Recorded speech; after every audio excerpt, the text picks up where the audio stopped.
Hello everyone. In this video, I'm going to show you step by step how to create a Gmail account without using a phone number. First, open Google. In the search bar, type sign up Gmail. From the results, tap on the sign in Google account. You will see the sign in page. Here, tap create account. Now, the create a Google account page will open.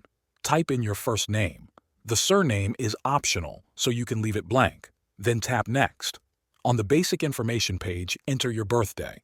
Fill in the day, month, and year. Then select your gender and tap next. Now you will see the Choose Your Gmail address page. You can pick one from the suggestions or create your own. Once you are happy with your choice, tap next. Then set up your password. Use a mix of letters, numbers, and symbols to make it strong. Type it again to confirm and tap next. Next is the recovery email page. This step is optional, so just skip it. You will then see the review of your account info page. Here you can check your new Gmail address. Tap next. Now you will be on the privacy and terms page. Scroll down and tap I agree. After that, the welcome page will appear.